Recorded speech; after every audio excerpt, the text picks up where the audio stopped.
ജന്മനാ തന്നെയുള്ള ചില അവസ്ഥകളിനകത്ത് ചെറിയ ശിശുക്കൾക്ക്, നവജാത ശിശുക്കൾക്ക് പോലും കല്ലുണ്ടാകാം. 8-9 മാസം, 1 വയസ്സ്, 2 വയസ്സ്. ഓക്സലേറ്റ് അധികം വരുന്ന ചില ജന്മനാ ഉള്ള അവസ്ഥകളുണ്ട്. നാരങ്ങ വളരെ ഉത്തമമായിട്ടുള്ളൊരു ഭക്ഷണ പദാർത്ഥമാണ്. നാരങ്ങ വെള്ളം ശീലിക്കുന്ന ആൾക്കാർക്ക് കല്ലുണ്ടാകാനുള്ള പ്രവണത വളരെ കുറയും. അതിനകത്തുള്ള സിട്രിക് ആസിഡ് കല്ലിനെ പ്രിവെൻറ്റ് ചെയ്യാൻ കഴിയുന്നതാണ്. എത്ര ലിറ്റർ വെള്ളം കുടിക്കണം എന്നുള്ളതിന് ഒരു ഒറ്റമൂലിയില്ല. ഒരു എല്ലാവർക്കും മറ്റു ആൻസറൊന്നുമല്ല. 2 വീലേഴ്സ് ഉപയോഗിക്കുക, സൈക്ലിംഗ് ചെയ്യുക, വിദേശ രാജ്യങ്ങളിൽ കുതിരസവാരി കൂടുതൽ ചെയ്യുക, അങ്ങനെയുള്ള ആൾക്കാർക്ക് കുറച്ച് ഇൻഫെക്ഷൻ്റെ സാധ്യത കൂടുതലാണ്. തുടക്കത്തിൽ വിവാഹിതയായ സ്ത്രീകൾക്ക് ചിലപ്പോൾ ഹണിമൂൺ സിസ്റ്റൈറ്റിസ് എന്നെല്ലാം പറയും. ഏറ്റവും സിമ്പിൾ യൂറിനറി ഇൻഫെക്ഷൻ അല്ലെങ്കിൽ അൺകോംപ്ലിക്കേറ്റഡ് യൂറിനറി ഇൻഫെക്ഷൻ എന്നാണ് അതിന് പറയുന്നത്. ചിലതിന് പനി ഉൾപ്പെടെ വരാം. പനിയും വിറയലും, പെട്ടെന്ന് ശക്തിയായിട്ടുള്ള വിറയലും കുളിര് തോന്നുന്നത്. അങ്ങനെ വരികിൽ അത് കിഡ്നിയിലേക്ക് വ്യാപിച്ചതായിട്ട് ഒരുപക്ഷെ മനസ്സിലാക്കാനാവും. അമിതമായിട്ട് വെള്ളം കുടിച്ചാൽ ഉണ്ടാകുന്ന ഒരു അവസ്ഥ സോഡിയം എന്ന ലവണം കുറഞ്ഞു പോകുക എന്നുള്ളതാണ്. നമസ്കാരം. ടൈംസ് ഓഫ് ഇന്ത്യ സമയം മലയാളം ഡോക്ടർ ടോക്സിലേക്ക് സ്വാഗതം.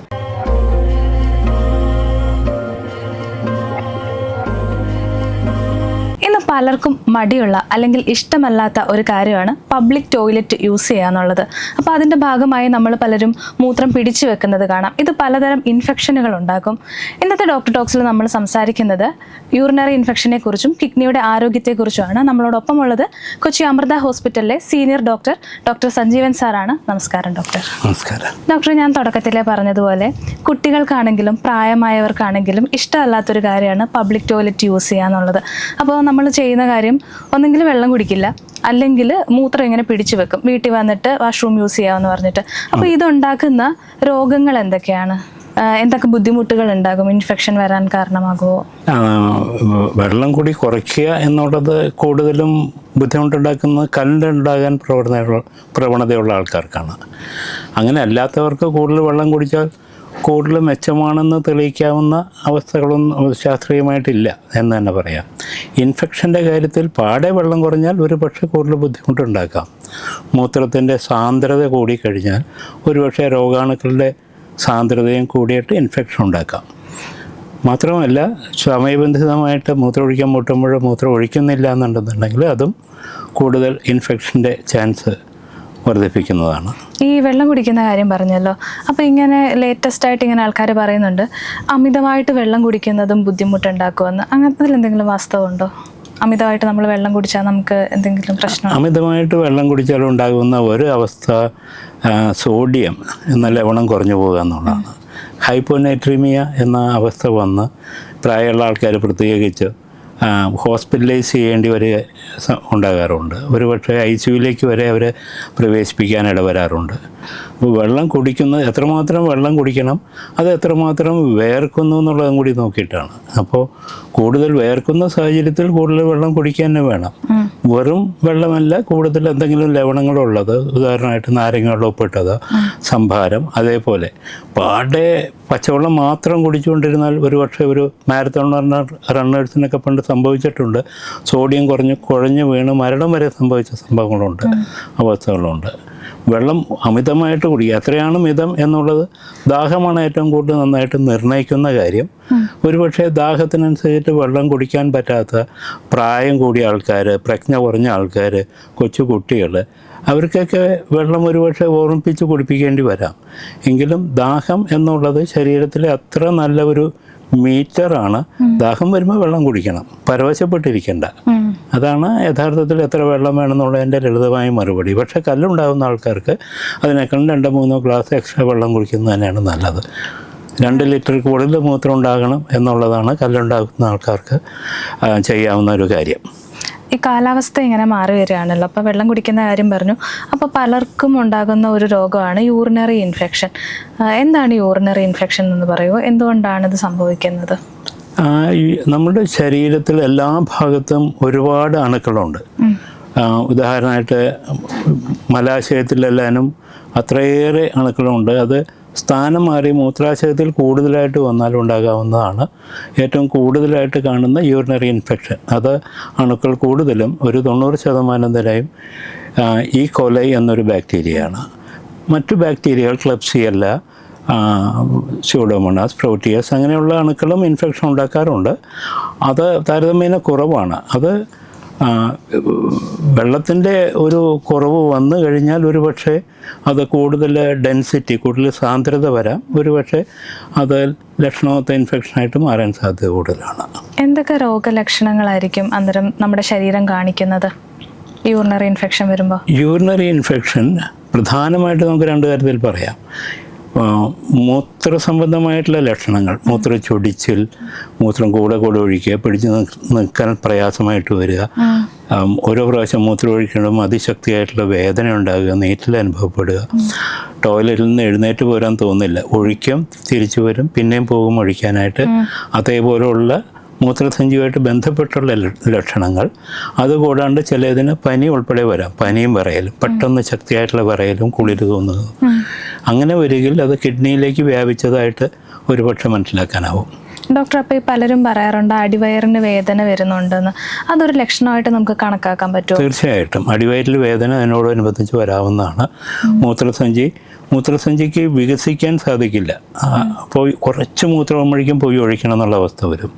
അതിനോടനുബന്ധിച്ച് അടിവയറ്റിൽ വേദന വരിക. എങ്ങനെയാണ് ഇതിൻ്റെ ചികിത്സാ രീതികളൊക്കെ? മരുന്നുകൊണ്ട് പൂർണ്ണമായിട്ട് നമുക്ക് മാറ്റാൻ പറ്റുമോ? ലളിതമായിട്ടുള്ള urinary infection, simple urinary infection ഉണ്ട്. അത് ഒരുപക്ഷെ ചിലപ്പോൾ ഒറ്റ ഡോസ് മരുന്നൊക്കെ മതിയാവും, ആൻറ്റിബയോട്ടിക്. ഏറ്റവും കൂടുതലായിട്ടത് കാണുന്നത് സ്ത്രീകളിൽ മെൻസ്ട്രുവേഷൻ പീരീഡിലുള്ള സ്ത്രീകളിൽ. അവർ ഒരുപക്ഷെ ശാരീരികമായിട്ട് ബന്ധപ്പെട്ട് കഴിഞ്ഞാൽ അവർക്ക് ഇൻഫെക്ഷൻ വരാം. തുടക്കത്തിൽ വിവാഹിതയായ സ്ത്രീകൾക്ക് ചിലപ്പോൾ ഹണിമൂൺ സിസ്റ്റൈറ്റിസ് എന്നെല്ലാം പറയും. ഏറ്റവും സിമ്പിൾ യൂറിനറി ഇൻഫെക്ഷൻ അല്ലെങ്കിൽ അൺകോംപ്ലിക്കേറ്റഡ് യൂറിനറി ഇൻഫെക്ഷൻ എന്നാണ് അതിന് പറയുന്നത്. അല്ലാത്ത ഇൻഫെക്ഷൻ എല്ലാനും സാധാരണ അവസ്ഥയിൽ, ഉദാഹരണമായിട്ട് ഗർഭസ്ഥാവസ്ഥയിൽ വരിക, ഗർഭിണിയായിട്ടിരിക്കുമ്പോൾ വരിക, അതല്ല കുഞ്ഞു കുട്ടികൾക്ക്, പ്രായമുള്ള ആൾക്കാർക്ക്, പ്രായമുള്ള സ്ത്രീകൾക്ക്, പുരുഷന്മാർക്ക്, ഇവർക്കൊക്കെ വരുന്നത് കോംപ്ലിക്കേറ്റഡ് യൂറിനറി ഇൻഫെക്ഷൻ എന്നാണ് പറയുക. അത് ഒരു ഒറ്റ ഡോസ് മരുന്നുകൊണ്ട് സാധാരണ നമുക്ക് ചികിത്സിച്ച് മാറ്റാൻ സാധിക്കാറില്ല. ഇതുകൊണ്ടാണോ പറയുന്നത് സ്ത്രീകൾക്കാണ് എപ്പോഴും കൂടുതലായിട്ട് വരുന്നത്? ഈ പുരുഷന്മാരെ വെച്ച് നോക്കുമ്പോൾ സ്ത്രീകൾക്കാണ് ഏറ്റവും കൂടുതൽ യൂറിനറി ഇൻഫെക്ഷൻ വരുന്നത്? തീർച്ചയായിട്ടും സ്ത്രീകൾക്കാണ്. അവരുടെ മൂത്രനാളി വളരെ ഒരു 1-1.5 ഇഞ്ച് നീളമേ ഉള്ളൂ. അതിൻ്റെ അകത്തൂടെ അണുക്കൾ പ്രവേശിക്കാനായിട്ട് താരതമ്യേന എളുപ്പമാണ്. അണുക്കൾ എന്ന് പറയുന്നത് ശരീരത്തിൽ തന്നെ അണുക്കളായിരിക്കാം, പക്ഷേ പെരീനിയം എന്നാണ് ആ ഭാഗത്തെ പറയുന്നത്. മലദ്വാരത്തിൻ്റെ മുന്നിലും യോനിയുടെ പിൻഭാഗത്തുമായിട്ട് കാണുന്ന പ്രദേശം. അതിനെ പറയുന്നത് തന്നെ പെരീനിയൽ ഹൈജീൻ എന്നാണ്. ഹൈജീൻ എന്ന് പറയുന്നത് അവിടെ കൂടുതൽ ശുദ്ധിയായിട്ട് സൂക്ഷിക്കാൻ സാധിക്കുക.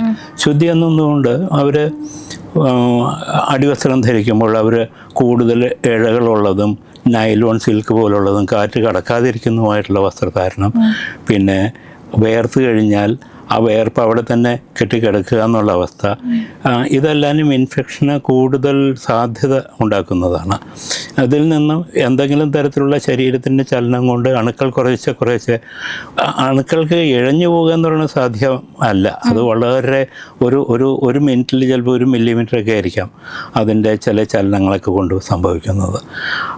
അതല്ലാണ്ട് ഇപ്പോൾ ചില തരത്തിലുള്ള പ്രവൃത്തികൾ, 2 വീലേഴ്സ് ഉപയോഗിക്കുക, സൈക്ലിംഗ് ചെയ്യുക, വിദേശ രാജ്യങ്ങളിൽ കുതിരസവാരി കൂടുതൽ ചെയ്യുക, അങ്ങനെയുള്ള ആൾക്കാർക്ക് കുറച്ച് ഇൻഫെക്ഷൻ്റെ സാധ്യത കൂടുതലാണ്. പുറത്തുനിന്നുള്ള ചലനം കൊണ്ട് അണുക്കളുടെ ഉള്ളിലേക്ക് ശാരീരികമായിട്ട് ബന്ധപ്പെടുക, ഇതെല്ലാനും അതിൻ്റെ ഒരു പ്രവണത കൂട്ടുന്നതാണ്. അവർക്കങ്ങനെ എളുപ്പത്തിൽ ഇൻഫെക്ഷൻ വരാം പ്രായേണ. ഈർപ്പം കെട്ടിക്കിടക്കുക എന്നുള്ളത്, വേർത്ത് കഴിഞ്ഞാൽ അത് അവിടെ തന്നെ നനവോടെ ഇരിക്കുക, അത് ബാക്ടീരിയകൾക്ക് വളരാനായിട്ട് നല്ലൊരു സാഹചര്യമാണ്. അതുകൊണ്ട് അവിടെ ഒരു പക്ഷേ അത് ഡ്രൈ ആയിട്ട് സൂക്ഷിക്കുന്നത് വളരെ ഇമ്പോർട്ടൻ്റ് ആണ്, വളരെ പ്രാധാന്യം അർഹിക്കുന്നതാണ് ഈ ഇൻഫെക്ഷൻ കുറയ്ക്കാനായിട്ട്. മറ്റൊരു കാര്യമുള്ളത് മലബന്ധം വരുന്നത് ഇൻഫെക്ഷൻ കൂട്ടാനുള്ള ഒരു പ്രവണതയാണ്. മലബന്ധം വരുമ്പോൾ ഒരുപക്ഷെ മൂത്രം ശരിക്ക് ഒഴിക്കാൻ സാധിക്കാതിരിക്കുക, കൂടുതൽ മൂത്രം കെട്ടിക്കിടക്കുക എന്നുള്ളത് വരാം. ഇതും ഇൻഫെക്ഷൻ്റെ സാധ്യതയേറുന്നതാണ്. ഡോക്ടർ, ഈ പ്രഗ്നൻസി ടൈമിൽ നമുക്ക് യൂറിനറി ഇൻഫെക്ഷൻ വരാതിരിക്കാൻ എന്തൊക്കെ കാര്യങ്ങൾ ചെയ്യാം? പ്രധാനമായും ഞാൻ നേരത്തെ ഉപയോഗിച്ച പദമുണ്ട് പെരീനിയൽ ഹൈജീൻ എന്നുള്ളത്. അതിന് കൃത്യമായിട്ടൊരു മലയാള പദം ഉണ്ടോയെന്ന് എനിക്കറിയില്ലെങ്കിലും ചിലരുടെ കടിപ്രദേശം എന്നെല്ലാം പറയാറുണ്ട്. ആ ഭാഗത്ത് അധികം വേർപ്പ് കെട്ടിക്കിടക്കാതിരിക്കാൻ നോക്കുക. വിദേശ സ്ഥലങ്ങളിലൊക്കെ വൈപ്പേഴ്സ് കൂടുതൽ ഉപയോഗിക്കുമ്പോൾ അവർക്കുള്ള നിർദ്ദേശം പിൻഭാഗത്തു നിന്ന് മുന്നിലേക്ക് വൈപ്പർ ഉപയോഗിക്കാതിരിക്കുക. ടോയ്ലറ്റ് ഉപയോഗിച്ച് കഴിഞ്ഞാൽ നമ്മൾ കൂടുതലും വാഷ് ചെയ്യുന്ന ആൾക്കാരായതുകൊണ്ട് അത് മുന്നിൽ നിന്ന് പുറകോട്ടേക്ക് വാഷ് ചെയ്യാൻ നോക്കുക. അത് ഒരു കാര്യം. പിന്നെ മറ്റൊന്ന്, നമ്മൾ ഈ പറയുന്ന പോലുള്ള വസ്ത്രധാരണം ഇഴകളകന്ന കോട്ടൺ, സിമ്പിളായിട്ടുള്ള കോട്ടൺ തുണി, ഈവൻ കളറ് പോലും അത്ര ഏറെ വരാത്ത തരത്തിലുള്ള വസ്ത്രധാരണം. അപ്പോൾ കൂടുതൽ കാറ്റ് കടന്നിട്ട് അത് കൂടുതൽ ഡ്രൈ ആയിട്ട് ഇരിക്കാനായിട്ട് സഹായിക്കുന്നതാണ്. പിന്നെ എന്തെങ്കിലും പൗഡർ ഉപയോഗിക്കാവുന്നതാണെന്നാണ് പറയുന്നത്. ഫേഷ്യൽ പൗഡർ ഉപയോഗിച്ചാലും മതി, അലർജിയൊന്നും ഇല്ലാത്ത തരത്തിലുള്ളത്. അങ്ങനെ അത് കൂടുതൽ വൃത്തിയായിട്ട് സൂക്ഷിക്കും. പെരീനിയം വളരെ ശുദ്ധിയുള്ള തരത്തിൽ ആയിക്കഴിഞ്ഞാൽ ഇൻഫെക്ഷൻ്റെ സാധ്യത കുറയും എന്നുള്ളതാണ്. ഡോക്ടർ, അതുപോലെ ഈ പറഞ്ഞു കേട്ടിട്ടുള്ളത് ഈ ലൈംഗിക ബന്ധത്തിൽ ഏർപ്പെടുമ്പം യൂറിനറി ഇൻഫെക്ഷൻ വരാനുള്ള സാധ്യത കൂടുതലാണെന്ന്, അത് പ്രത്യേകിച്ചും സ്ത്രീകൾക്ക്. എന്തുകൊണ്ടായിരിക്കും അത് അങ്ങനെ പറയുന്നത്? അത് ഞാനീ പറഞ്ഞതുപോലെ കുറച്ച് ബാക്ടീരിയ ഉള്ളിലേക്ക് കയറാനുള്ള ഒരു സാധ്യത. എല്ലാവർക്കും അങ്ങനെ ഇൻഫെക്ഷൻ ഉണ്ടാകാറില്ല. അത് ശരീരപ്രകൃതി കൂടിയാണ്.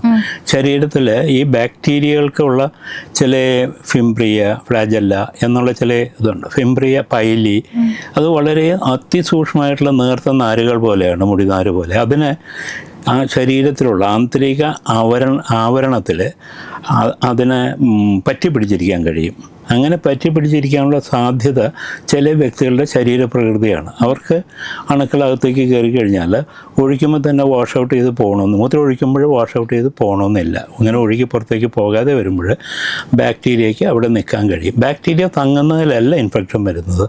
ബാക്ടീരിയ അവിടെ തങ്ങി നിന്ന് പിന്നെ അവിടെ വളരാനും അത് കൂടുതൽ ആന്തരിക ആവരണത്തിൻ്റെ ഉള്ളിലേക്ക് തുളച്ച് കയറിയിട്ട് അവിടെ തന്നെ വസിക്കാൻ കഴിയാനും പെരുകാൻ കഴിയാനും സാധിക്കുക. ഇങ്ങനെയുള്ള സന്ദർഭങ്ങളാണ് ഇൻഫെക്ഷൻ കൂടുതലായിട്ട് വരുന്നത്. അതുപോലെ കുട്ടികളെ സ്കൂളിൽ വിടുന്നു. അപ്പോൾ അവർ സ്കൂളിലെ പബ്ലിക് ടോയ്ലറ്റ് ആയിരിക്കും യൂസ് ചെയ്യുന്നത്. അപ്പോൾ തിരിച്ചു വരുമ്പം പലരും പറഞ്ഞു കേട്ടിട്ടുണ്ട് ഞങ്ങൾ ചൂടുവെള്ളത്തിൽ കുളിപ്പിക്കാറുണ്ട്. അപ്പോൾ അതൊക്കെ എത്രമാത്രം പോസിബിളാണ് ഇത് വരാതിരിക്കാൻ കുട്ടികൾക്ക്? ഈ പബ്ലിക് ടോയ്ലറ്റ് എന്നുള്ളതല്ല പ്രധാനമായിട്ടും. പ്രത്യേകിച്ച് പെൺകുട്ടികൾ ചിലപ്പോഴോ ടോയ്ലറ്റ് സീറ്റിലേക്ക് ഇരിക്കാനായിട്ടൊരു മടിയുണ്ടാവും. ചിലർ അതിനെ ഒരു പക്ഷേ അവിടെ ഇരിക്കാണ്ട് പിൻഭാഗം ആ ഭാഗത്തേക്ക് തള്ളി നിർത്തി മാത്രം മൂത്രം ഒഴിക്കുക. അപ്പോൾ അങ്ങനെ വരുമ്പോൾ മൂത്രം അവിടെ സൈഡിലേക്ക് തെറിക്കാനും അത് കൂടുതൽ വൃത്തിയോടെ സൂക്ഷിക്കുന്നതിന് ഒരു തടസ്സമായിട്ട് വരാനും സാധിക്കാം. അതല്ലാതെ നമുക്ക് അവിടെ സീറ്റ് ക്ലീൻ ആണെന്നുണ്ടെങ്കിൽ അവിടെ ഇരുന്ന് ഒഴിക്കാം. അതല്ലെങ്കിൽ ഇന്ത്യൻ ടോയ്ലറ്റ് ആയിരിക്കണം. മൂത്രം ഒഴിക്കുന്ന വൃത്തിയില്ലാത്ത ടോയ്ലറ്റിൽ ഒഴിച്ചു എന്നുള്ളതുകൊണ്ടൊന്നും ഇൻഫെക്ഷൻ വരേണ്ട കാര്യമില്ല. കൂടുതൽ വരുന്നത് അതിനെ ഭയപ്പെട്ട് അതിനെ വേണ്ട തരത്തിൽ ഇരുന്ന് ഉപയോഗിക്കാൻ സാധിക്കാത്തതിലാണ്. ഒരു പക്ഷേ അവിടെ എന്തെങ്കിലും ടിഷ്യൂ പേപ്പർ എന്തെങ്കിലും വെച്ച് അത് ക്ലീൻ ചെയ്യാനുള്ളൊരു വൈപ്പർ ഒരു സംവിധാനം ഉണ്ടെങ്കിൽ ആ ഭയപ്പാട് ദൂരീകരിക്കാവുന്നതാണ്. കേവലം അവിടെ അത് ഉപയോഗിക്കുന്നു എന്നുള്ളതുകൊണ്ട് മാത്രമല്ല, അതിനോട് ചുറ്റിപ്പറ്റി വരുന്ന മറ്റു കാര്യങ്ങളാണ് ഇൻഫെക്ഷന് കൂടുതൽ സാധ്യത ഉണ്ടാക്കുന്നത്. യൂറിനറി ഇൻഫെക്ഷൻ അല്ലാതെ വേറെ എന്തെങ്കിലും അസുഖങ്ങൾ ഉണ്ടാകാറുണ്ടോ? ഇങ്ങനെ വെള്ളം കുടിക്കാതിരിക്കുന്നത് കൊണ്ട് അല്ലെങ്കിൽ ഇങ്ങനെ വൃത്തിയില്ലാതെ നടക്കുന്നത് കൊണ്ട് അങ്ങനെ എന്തെങ്കിലും വേറെ ഇൻഫെക്ഷനുകൾ ഉണ്ടാകുമോ? വെള്ളം കുടി ഇൻഫെക്ഷൻ ഒരു പരിഹാരമാണെന്ന് കാണാൻ പറ്റില്ല. കൂടുതൽ വെള്ളം കുടിച്ചാൽ ഇൻഫെക്ഷൻ്റെ സാധ്യത കുറയും എന്നുള്ളത് ഒരു പക്ഷേ നേരെ തിരിച്ചും ആൾക്കാർ കാണാറുണ്ട്. എന്തെങ്കിലും ഡോക്ടേഴ്സ് തന്നെ ഇപ്പം എന്തെങ്കിലും മരുന്ന് കഴിക്കുമ്പോൾ ഒരുപാട് വെള്ളം കുടിക്കുന്നുള്ള ആ മരുന്നിൻ്റെ സാധ്യത കുറഞ്ഞു പോകാം. മൂത്രം ഒഴിക്കുമ്പോൾ അവിടെ വന്നിരിക്കുന്ന അണുക്കൾ ഫ്ലഷ് ഔട്ട് ചെയ്ത് പോകും. അതാണ് ഈ വെള്ളം കൂടുതൽ കുടിച്ചാൽ ഉണ്ടാകാവുന്ന ഒരു ഗുണം. പക്ഷേ അത് ഞാൻ ഈ നേരത്തെ പറഞ്ഞതുപോലെ കല്ലുകാർക്ക് വളരെ പ്രാധാന്യമാണ്. ഇൻഫെക്ഷൻ അത്ര ഭംഗിയായിട്ട് തെളിയിക്കപ്പെട്ടിട്ടുണ്ടോ എന്ന് ചോദിച്ചു കഴിഞ്ഞാൽ അത്ര അങ്ങോട്ട് പറയാനില്ല. ഒരു നിർജ്ജലീകരണം എന്നുള്ള അവസ്ഥ കുറയ്ക്കേണ്ടതാണ്. പരവശം എടുത്തിട്ടും ദാഹം എടുത്തിട്ടും വെള്ളം കുടിക്കാൻ കഴിയാതിരിക്കുക എന്നുള്ള അവസ്ഥ ഒഴിവാക്കേണ്ടതാണ്. അതല്ലാതെ സാധാരണ ദാഹം അനുസരിച്ച് വെള്ളം കുടിച്ചാൽ പോലും ഇൻഫെക്ഷൻ കൂടേണ്ട കാര്യമില്ല. ഇപ്പം നമ്മൾ പറഞ്ഞപ്പോൾ കിഡ്നി സ്റ്റോണിൻ്റെ കാര്യം പറഞ്ഞു. അതായത് നമ്മുടെ കിഡ്നി രണ്ടും കുഞ്ഞതാണ്. അപ്പോൾ അതിലെങ്ങനെയാണ് ഇത്രയും വലിയ കല്ലുകൾ രൂപപ്പെടുന്നത്? എന്തുകൊണ്ടായിരിക്കും കിഡ്നി സ്റ്റോൺ ഉണ്ടാകുന്നത്? കിഡ്നി സ്റ്റോൺ ഉണ്ടാകുന്നത് ഞാനതിനെ പ്രതിരോധിക്കാനായിട്ട് 4 കാര്യങ്ങളാണ് തീർത്ത് പറയാറുള്ളത്. നമ്മൾ പൊതുവെ പ്രത്യേകിച്ച് പരിശോധനകളൊന്നും ചെയ്യുന്നില്ല എന്നുണ്ടെങ്കിലും നമ്മൾ പറയുന്നത് കല്ലുണ്ടാകാതിരിക്കാനായിട്ട് ഒരു 2-2.5 ലിറ്റർ മൂത്രം ഡെയിലി ഉണ്ടാകണം. അതിനകത്ത് നമുക്ക് ഒഴിവെടുക്കാനൊന്നും വയ്യ, ഇന്ന് ഞായറാഴ്ചയാണ് അതുകൊണ്ട് ഞാൻ വെള്ളം കുടിക്കണില്ല, അങ്ങനെയൊന്നും പാടില്ല. അങ്ങനെയാണെങ്കിൽ എത്ര ലിറ്റർ വെള്ളം കുടിക്കണം നമ്മൾ? അതെ, എത്ര ലിറ്റർ വെള്ളം കുടിക്കണം എന്നുള്ളതിന് ഒരു ഒറ്റമൂലയില്ല. ഒരു എല്ലാവർക്കും മറ്റേ ആൻസർ ഒന്നുമല്ല. ഇപ്പോൾ ഒരു റോഡ് പണിക്കാരൻ വന്നാൽ ഒരു 4 ലിറ്റർ വെള്ളം വേണമെങ്കിൽ ഒറ്റ എടുത്ത് കുടിക്കും. അത് അത്രയും വേർത്ത് പോകുന്നതുകൊണ്ടാണ് സെഡൻറ്ററി ആയിട്ട് വിശ്രമ ജീവിതം പോലുള്ള ആൾക്കാർ വീട്ടിൽ AC റൂമിലാണ് ഇരിക്കുന്നത്. അവർ കൂടുതൽ വെള്ളം കുടിക്കണോ ആവശ്യമുണ്ടോ എന്ന് ചോദിച്ചു കഴിഞ്ഞാൽ അതിൻ്റെ ആവശ്യമില്ല. നമ്മൾ മൂത്രത്തിൻ്റെ അളവാണ് നോക്കണമെന്നുണ്ടെങ്കിൽ സാധാരണ കല്ലുകാർക്ക് ഒരു 2-2.5 ലിറ്റർ മൂത്രം ഉണ്ടായാൽ അവരുടെ ശരീരത്തിലുണ്ടാകുന്ന മൂത്രത്തിലൂടെ വെള്ളത്തിലൂടെ അലിഞ്ഞു പോകേണ്ട അഴുക്ക് അത് പ്രസിപ്പിറ്റേറ്റ് ചെയ്യാതിരിക്കാൻ വേണ്ടിയുള്ള അത്രയും വെള്ളമായി. പിന്നെ നമ്മളെ ശരീരത്തിൽ വെള്ളത്തിലൂടെ അലിഞ്ഞു പോകുന്ന കൂടുതലും ഓക്സലേറ്റ് എന്നുള്ള ഘടകങ്ങൾ ചേർന്ന് യൂറിക് ആസിഡ് എന്നുള്ള ഘടകങ്ങൾ ചേർന്നിട്ടുള്ള വേസ്റ്റാണ്. അതാണ് കല്ലുണ്ടാക്കാൻ പ്രാപ്തരാക്കുന്നത്. അപ്പോൾ അതിൻ്റെ അളവ് മൂത്രത്തിൽ കുറയണമെന്നുണ്ടെങ്കിൽ ഭക്ഷണത്തിൽ ചെറിയ ക്രമീകരണം വേണം.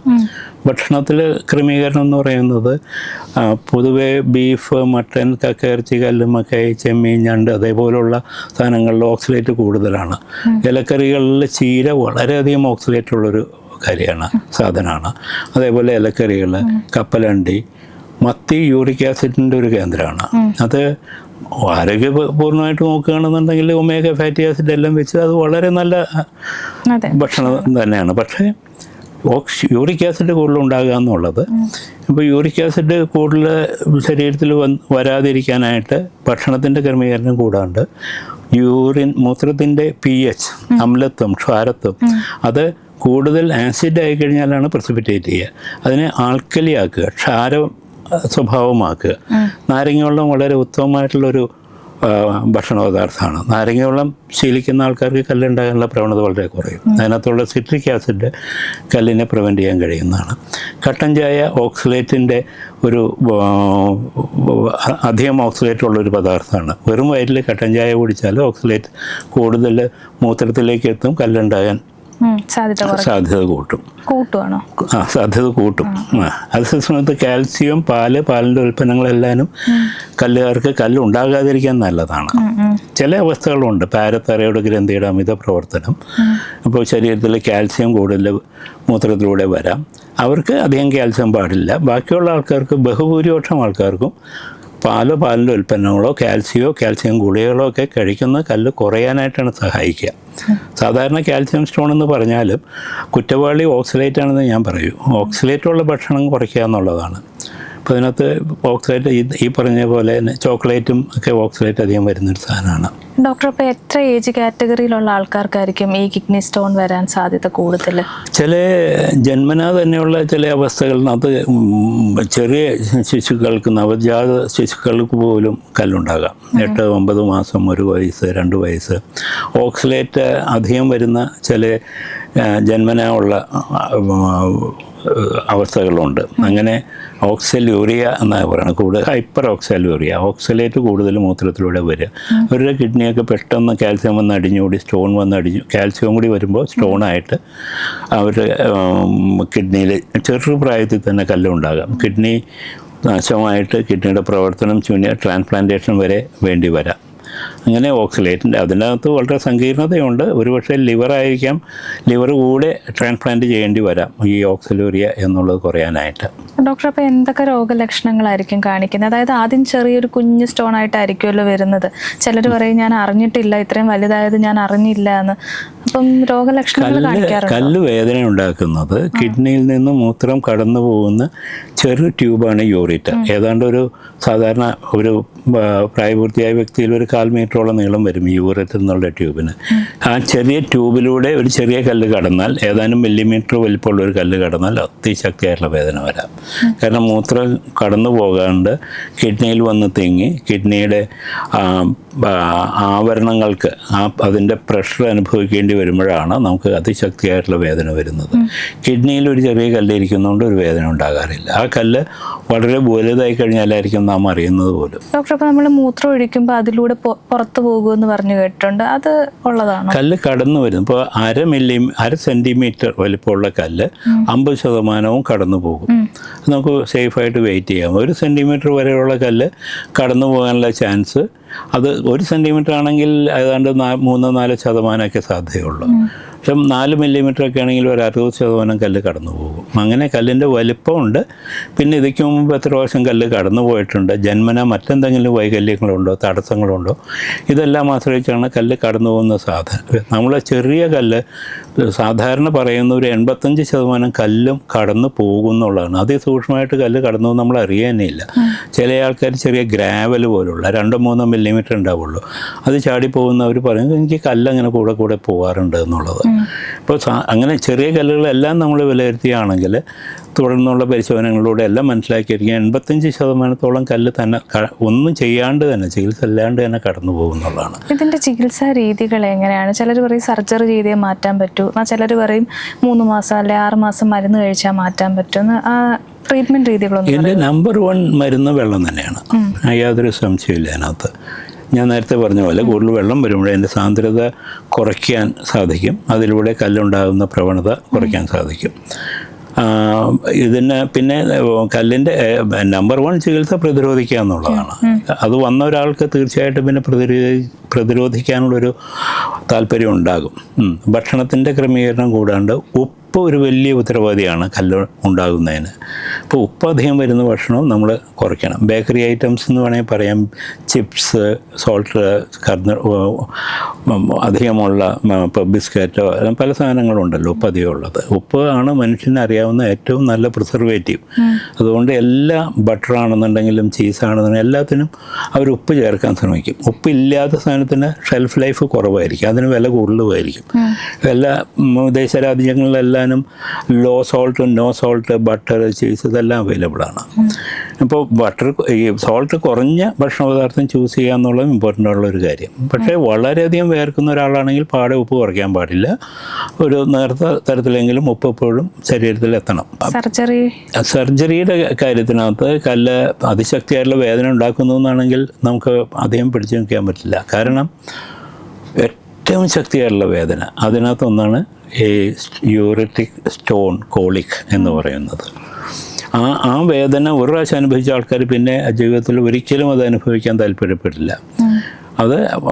അത് ആ സമയത്ത് നമുക്ക് മരുന്നുകളൊന്നും ചിലപ്പോൾ അത്ര കൃത്യമായിട്ട് ഏച്ചണമെന്നില്ല. പ്രത്യേകിച്ച് സ്റ്റക്കായിട്ട് നിന്ന് കഴിഞ്ഞാൽ യൂറിറ്റ് എന്നുള്ള ട്യൂബിൽ സ്റ്റക്കായിട്ട് നിൽക്കുകയും ചില സന്ദർഭങ്ങളിൽ ഉദാഹരണത്തിന് ഡയബറ്റീസ് ഉള്ള ആൾക്കാർക്കൊക്കെ ഇൻഫെക്ഷൻ അതിൻ്റെ മേലെ വരാൻ സാധ്യത കുറച്ച് കൂടുതലാണ്. അങ്ങനെ വന്നാൽ അത് ഇൻഫെക്ഷൻ ബ്ലഡിലേക്ക് കലരാനും അതീവ ഗുരുതരമായ അവസ്ഥയിലും എത്താൻ സാധ്യത കൂടുതലാണ്. അങ്ങനെയുള്ള ആൾക്കാർക്ക് അധികം സമയമില്ല, ഏതാനും മണിക്കൂറുകളിൽ തന്നെ നമുക്ക് തടസ്സം മാറ്റേണ്ട കാര്യമുണ്ട്. തടസ്സം അങ്ങനെ മാറ്റുന്നില്ല എന്നാണെങ്കിൽ ജീവന് തന്നെ അപായമാണ്. പിന്നെ വലിയ സ്റ്റോൺ ആണെന്നുണ്ടെങ്കിലാണ് പല ചോയ്സ് വരുന്നത്. നമ്മൾ ചിലതിന് അത്ര വലുതിനെ ഓപ്പൺ സർജറി തന്നെ ചെയ്യാറുണ്ട്. ഈ കാലത്ത് പോലും വല്ലപ്പോഴും ആയിരിക്കും, ഒരു കൊല്ലത്തിൽ 1-2 ആയിരിക്കാം ഒരു വലിയ സെൻറ്ററിൽ പോലും നടക്കുന്നത്. പിന്നെ ഉള്ളത് കീ ഹോളായിട്ട് ചെയ്യുന്ന സർജറി, കിഡ്നിയിലേക്ക് 1-2-3 സുഷിരങ്ങളിട്ടിട്ട് അതിലൂടെ കല്ല് പൊടിച്ച് അതിൻ്റെ കഷ്ണങ്ങളെല്ലാവരും എടുത്ത് കളയുക എന്നുള്ളത്. പിന്നെ ലാപ്രോസ്കോപ്പിക് എന്നുള്ള സർജറി, ഒരുപക്ഷെ കിഡ്നിയുടെ കാമ്പിലല്ലാണ്ട് അതിൻ്റെ വശത്ത് മാത്രം ചെറിയ മുറിവിട്ട് അതിലൂടെ വലിയ കല്ലൊക്കെ എടുക്കാൻ സാധിച്ചെന്ന് വരാം. ഉള്ളിലൂടെ ടെലസ്കോപ്പ് എന്നുള്ള തരത്തിൽ കിഡ്നിയുടെ ഉള്ളുവരെ എത്താവുന്ന ഫ്ലെക്സിബിളായിട്ടുള്ള, വളയ്ക്കാനും പുറത്തുനിന്ന് മാനിപ്പുലേറ്റ് ചെയ്ത് തിരിക്കാനും വളയ്ക്കാനും പറ്റുന്ന തരത്തിലുള്ള ഉപകരണങ്ങളുണ്ട്. അത് വെച്ചിട്ട് അതിലൂടെ ലേസർ എനർജി ഉപയോഗിച്ച് കല്ല് പൊടിക്കാൻ കഴിയും. പിന്നെ വേറെ ലിത്തോട്രിപ്സി എന്ന് പറയുന്നതുണ്ട്. നമ്മൾ ജാക്ക് ഹാമർ ചുറ്റി കൊണ്ട് അല്ലെങ്കിൽ ഈ പുറത്തുനിന്നുള്ള ഒരു ഉപകരണം കൊണ്ട് അതിനെ പ്രഷറൈസ് ചെയ്ത് പൊട്ടിക്കുക, തട്ടി പൊട്ടിക്കുക എന്നുള്ള കാര്യത്തിൽ അത് വളരെ കോസ്റ്റ് കുറഞ്ഞാണ് ലേസറിനെല്ലാം വെച്ച് നോക്കുമ്പോൾ. അങ്ങനെ യൂറിട്രോസ്കോപ്പ് എന്നുള്ള ഉപകരണം കടത്തിട്ട് അതിലൂടെ കല്ല് തട്ടിപ്പൊട്ടിക്കുക എന്നുള്ളത്, എന്നിട്ട് അതിൻ്റെ കഷ്ണങ്ങൾ എടുക്കുക എന്നുള്ളത്. മൂത്രസഞ്ചിയിൽ ചെറിയ കല്ലുകളാണെങ്കിൽ അത് ഉള്ളിലൂടെ സിസ്റ്റോസ്കോപ്പ് കൊണ്ട് തന്നെ പൊട്ടിച്ചെടുക്കാം. ചിലപ്പോൾ അതിന് വലിയ കോഴിമുട്ട പോലുള്ള ആകൃതിയിലുള്ള കല്ലൊക്കെ മൂത്രസഞ്ചിയിൽ അപൂർവമായിട്ടുണ്ടായി വന്നിരിക്കാം. അതിനൊക്കെ കൂടുതലും എപ്പോഴും മുറിവിട്ടുള്ളൊരു ഓപ്പറേഷൻ തന്നെയാണ് കൂടുതലും നല്ലതായിട്ട് കണ്ടിട്ടുള്ളത്. ഡോക്ടർ, ഇപ്പം നമുക്കറിയാം 2 കിഡ്നി ഉണ്ട് നമുക്ക്. അപ്പം ഒരെണ്ണം കംപ്ലൈൻ്റ് ആയാലും നമുക്ക് മറ്റേതുകൊണ്ട് എത്ര കാലം ജീവിക്കാൻ പറ്റും? ഒരൊറ്റ കിഡ്നി കൊണ്ട് നോർമൽ ലൈഫ് സാധ്യമാണ്. ആരോഗ്യമുള്ള ഒരു കിഡ്നി തന്നെ തയ്ച്ചു വേണമെന്നില്ല. ഒരു 70-80% കിഡ്നി പരിപൂർണ്ണ ആരോഗ്യത്തോടെ ഇരിക്കുകയാണെങ്കിൽ ശരീരത്തിന് ഒരു പോരായ്മയില്ലാണ്ട് ജീവിക്കുക. ആ ഒരു തത്വം വെച്ചിട്ടാണ് കിഡ്നിക്ക് ട്രാൻസ്പ്ലാന്റേഷന് ഒരു ഹെൽത്തി ആയിട്ടുള്ള വ്യക്തി ഒരു കിഡ്നി ഡൊണേറ്റ് ചെയ്യുന്നത്. അത് ലോകത്തുള്ള പല രാജ്യങ്ങളിലും അതിനെ എൻകറേജ് ചെയ്യുന്നത്. ഒരു കിഡ്നി കൊടുക്കാം, നിങ്ങൾ ബാക്കിയുള്ള തരത്തിൽ കിഡ്നി നിങ്ങൾ ആരോഗ്യപൂർണ്ണമായിട്ട് മുന്നോട്ട് ജീവിക്കുക, മറന്ന് ജീവിക്കാൻ പാടില്ല. പ്രഷറോ ഷുഗറോ എന്തെങ്കിലുമൊക്കെ ഉണ്ടെങ്കിൽ ഉടനെ അതിനെല്ലാം കൺട്രോളിനുള്ള ചികിത്സ എല്ലാം എടുത്ത് അങ്ങനെ മുന്നോട്ട് പോവുകയാണെങ്കിൽ തികച്ചും നോർമൽ ആയിട്ടുള്ള തരത്തിൽ മുന്നോട്ട് ജീവിതം കിട്ടും. എപ്പോഴായിരിക്കും ഈ കിഡ്നി ട്രാൻസ്പ്ലാന്റ് ചെയ്യണമെന്ന് നമ്മൾ പറയുന്നത് ഒരു രോഗിക്ക്? സാധാരണ ഇപ്പോൾ നമ്മുടെ ശരീരത്തിൽ വെള്ളത്തിലൂടെ ലയിച്ചു പോകുന്ന കുറച്ച് അഴുക്കുണ്ട്. അതാണ് കിഡ്നിയുടെ ധർമ്മം. അതിനെ കരിച്ചു കളയുക, വെള്ളം വേണ്ട തരത്തിൽ ശരീരത്തിൽ സൂക്ഷിക്കുക എന്നുള്ളത്. അത് നമുക്ക് കിഡ്നിയുടെ പ്രവർത്തനം ഓരോ കുറേശ്ശെ കുറഞ്ഞു വരും പല കാരണങ്ങളാൽ. ഉദാഹരണം ഡയബറ്റീസ്, മറ്റു പല നെഫ്രോപ്പത്തീസ്, മെഡിക്കലായിട്ടുള്ള പല അവസ്ഥകളുമുണ്ട്, സർജിക്കലായിട്ടുള്ള അവസ്ഥകളുമുണ്ട്. അങ്ങനെ ക്രമേണ കിഡ്നിയുടെ ആ പ്രവർത്തനം കുറഞ്ഞു വന്നാൽ അത് എന്തൊക്കെ ചെയ്താലും ഒരുപക്ഷെ പൂർണ്ണമായിട്ടും ഒരു തിരിച്ചുവരവ് ഉണ്ടാവണമെന്നില്ല. അങ്ങനെ വരുമ്പോൾ ആ കിഡ്നിയുടെ പ്രവർത്തനം കുറഞ്ഞു വരുമ്പോൾ ഒരു ഘട്ടമെത്തുമ്പോഴേക്കും അത് നമ്മുടെ ജീവൻ്റെ നിലനിൽപ്പിന് പോരാണ്ട് വരും. ഒരു 10% താഴെയൊക്കെ പ്രവർത്തനമാണെന്നുണ്ടെങ്കിൽ നമ്മൾക്ക് ജീവിതത്തിലുള്ള പല സിമ്പിളായിട്ടുള്ള കാര്യങ്ങൾക്ക് പോലും ഫ്രീഡം കുറയും. അങ്ങനെ വരുമ്പോൾ നമ്മുടെ ശരീരം രക്തശുദ്ധി വരുത്താനായിട്ട് നമുക്ക് ഡയാലിസിസിനെ ആശ്രയിക്കേണ്ടി വരും. 10% താഴെ ആകുമ്പോൾ അത് ബാക്കിയുള്ളത് ഒരു 50% പോയാൽ ക്രിയാറ്റിനിൻ എന്നുള്ള നമ്മൾ സാധാരണ ടെസ്റ്റ് ചെയ്യുന്നൊരു രക്തത്തിലെ ഒരു കെമിക്കലാണ് ക്രിയാറ്റിനിൻ. ആ ക്രിയാറ്റിനിൻ എന്നുള്ളത് വ്യത്യാസം വരണമെന്നുണ്ടെങ്കിൽ തന്നെ ഒരു പക്ഷേ 50% കിഡ്നിയുടെ പ്രവർത്തനം കുറഞ്ഞാലേ നടക്കാറുള്ളൂ. അത് കുറഞ്ഞു 40. അത് അപ്പോൾ ഓരോ സ്റ്റേജിലും ഓരോ പരിമിതികളുണ്ട്. നമുക്ക് ചില അവസ്ഥയിൽ ഇപ്പം വേദന സംഹാരികൾ വളരെ സൂക്ഷിച്ച് കഴിക്കേണ്ടി വരും. മറ്റു പല മരുന്നുകൾക്കും പരിമിതിയുണ്ട്. കഴിക്കുന്ന ഭക്ഷണത്തിന് പരിമിതികളുണ്ട്. നമ്മൾ പൊട്ടാസ്യം കൂടുന്ന ഭക്ഷണ പദാർത്ഥങ്ങളോ, നമ്മൾ സിമ്പിളായിട്ടുള്ളൊരു സാധനം എന്തുപ്പ് വളരെ പ്രചാരത്തിലുള്ളതാണ്. അത് പൊട്ടാസ്യം വളരെയധികം ഉള്ളതാണ്, പൊട്ടാസ്യം ക്ലോറൈഡ് പോലുള്ള സാധനം. അപ്പോൾ നമ്മൾക്ക് അതിനെല്ലാവരും പരിമിതി വരും. അതൊന്നും നമ്മളധികം ഉപയോഗിക്കാൻ പാടില്ല. പെട്ടെന്ന് ലവണധാതുക്കളുടെ വ്യത്യാസം വന്നാൽ ഹൃദയത്തിൻ്റെ മിടിപ്പിനെല്ലാം വ്യത്യാസം വരാം. അപ്പോൾ അതെല്ലാവരും വളരെ ദൂഷ്യമായിട്ട് നമ്മുടെ ആരോഗ്യത്തിന് വളരെ ദൂഷ്യമായിട്ട് ബാധിക്കാം. അപ്പോൾ പ്രവർത്തനം വളരെ കുറഞ്ഞ് 10% താഴേക്ക് ആകുമ്പോഴാണ് ഡയാലിസിസ് എന്നുള്ള അവസ്ഥയിലേക്ക് വരുന്നത്. ഡോക്ടർ, ആളുകൾ പറഞ്ഞു കേട്ടിട്ടുണ്ട് നമ്മുടെ മൂത്രത്തിൻ്റെ നിറം മാറിയാൽ അല്ലെങ്കിൽ സ്മെല്ലിന് മാറ്റം വന്നു കഴിഞ്ഞാൽ നമ്മുടെ കിഡ്നിക്ക് എന്തെങ്കിലും രോഗമുണ്ടെന്ന്. അതിലെന്തെങ്കിലും വാസ്തവമുണ്ടോ? അതായത് ഇപ്പോൾ നമ്മൾ കുറേ നേരമൊക്കെ മൂത്രം ഒഴിക്കാതിരുന്നു കഴിഞ്ഞാൽ നമ്മുടെ മൂത്രത്തിൻ്റെ കളറൊക്കെ മാറുമല്ലോ. അപ്പോൾ ഇതെങ്ങനെയാണ് നമ്മൾ അത് കൂടുതലും കുറേ നേരം ഒഴിക്കാതെ ഇരുന്നാൽ എന്നുള്ളതിൻ്റെ അല്ല, അതിനേക്കാളേറെ മൂത്രത്തിൻ്റെ അളവ് കുറവാണെന്നുണ്ടെങ്കിൽ ഒരുപക്ഷെ നല്ല ചൂടുള്ളൊരു സമയത്ത് ഒരു നോൺ AC കമ്പാർട്ട്മെൻറ്റിൽ ട്രെയിനിൽ ചിലപ്പോൾ ഇവിടെ നിന്ന് മദ്രാസ് വരെ പോയാൽ മതി. അവിടെ ചെല്ലുമ്പോഴേക്കും വഴിയിൽ നിന്ന് എത്ര വെള്ളം വാങ്ങിച്ച് കുടിച്ചിട്ടുണ്ടെങ്കിലും അതൊക്കെ ചിലപ്പോൾ വേർത്ത് പോയിട്ടുണ്ടാകും. അവിടെ ചെല്ലുമ്പോഴേക്കും മൂത്രം വളരെ സാന്ദ്രീകൃതമാകും. വളരെ അങ്ങനെ കോൺസെൻട്രേറ്റഡ് ആകുമ്പോൾ അതിന് നിറം മാറും. അതിന് ചിലപ്പോൾ ഒരു മൂത്രച്ചൂര് എന്ന് പറയുന്ന പോലെ ഒരു ഗന്ധം ഉണ്ടാകാം. അതല്ലാണ്ട് മൂത്രത്തിൽ ഇൻഫെക്ഷൻ വരുമ്പോൾ അതിൻ്റെ ഗന്ധത്തിന് കുറച്ചും കൂടി വ്യത്യാസം ഉണ്ടാകും. സാധാരണ ഒരു മൂത്രച്ചൂര് എന്ന് പറയുന്ന പോലെ അല്ല, അതിന് ഒരു വൃത്തികെട്ട മണം ഉണ്ടാകും പഴുപ്പിൻ്റേതായിട്ട്. അപ്പോൾ അത് ഒരുപക്ഷെ ഇൻഫെക്ഷൻ്റെ സൂചികയായിരിക്കാം. അത് വെള്ളം കൂടുതൽ നേരം നമുക്ക് ചില വ്യക്തികൾ കാലക്രമേണ, കൂടുതലും സ്ത്രീകളിലാണ് അങ്ങനെ, മൂത്രം ഒഴിക്കാനായിട്ടുള്ളൊരു സൗകര്യം ഉണ്ടാവില്ല. അത് ഒരു പ്രൈവസി കോൺഷ്യസ്നെസ്സിനകത്ത് പ്രൈവസി ആയിട്ട് ഉണ്ടെന്ന് തോന്നില്ല. ഇപ്പോൾ ചിലപ്പോൾ ചെറിയ കടയിൽ ഹെൽപ്പറായിട്ട് നിൽക്കുന്നതായിരിക്കും. അവർക്ക് തൊട്ടടുത്തൊരു പ്രൈവസി ലഭിക്കുന്ന തരത്തിലുള്ള ഒരു ടോയ്ലറ്റ് ഇല്ല എന്നാണെങ്കിലും മിക്കവാറും ഒഴിവാക്കും മൂത്രം ഒഴിക്കുന്നത്. അവർക്ക് ക്രമേണ മൂത്രസഞ്ചിയുടെ വ്യാപ്തി കൂടാം. 1 ലിറ്റർ മൂത്രമൊക്കെ ശേഖരിച്ച് വയ്ക്കാൻ പറ്റുന്ന തരത്തിലാവും.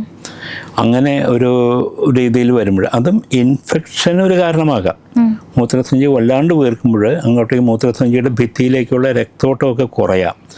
സ്ട്രെച്ച് ചെയ്യാണല്ലോ, കൂടുതൽ വലിയുമ്പോൾ അവിടേക്കുള്ള രക്തോട്ടം കുറേശ്ശെ കുറഞ്ഞു കഴിഞ്ഞാൽ അവിടെ ഉണ്ടാകുന്ന കുറേ കെമിക്കൽ വ്യത്യാസങ്ങളുമുണ്ട്.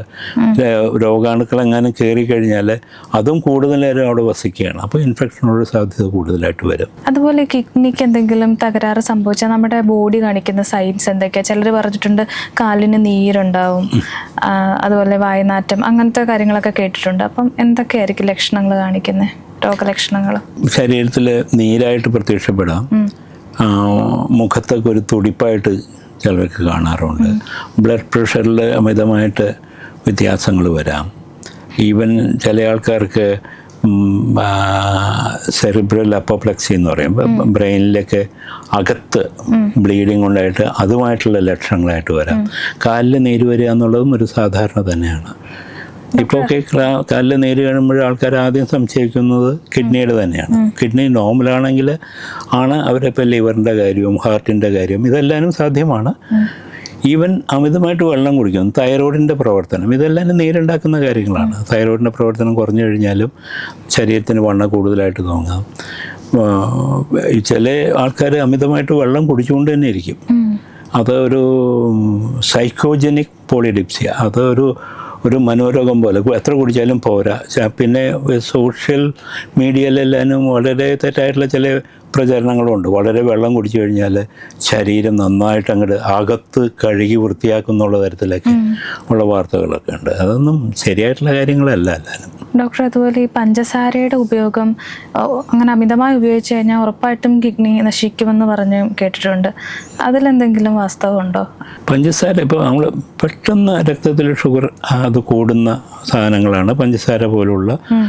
എല്ലാനും അങ്ങനെയൊന്നുള്ളത് പറയാനില്ല. പക്ഷേ അത് കൂടുതലും ഡയബറ്റീസിൻ്റെ ഒരു പ്രവണതയുള്ള ആൾക്കാർക്ക് പാങ്ക്രിയാസിൻ്റെ പ്രവർത്തനത്തിൻ്റെ പോരായ്മ ഇതുപോലത്തുള്ള കാര്യങ്ങളാണ്.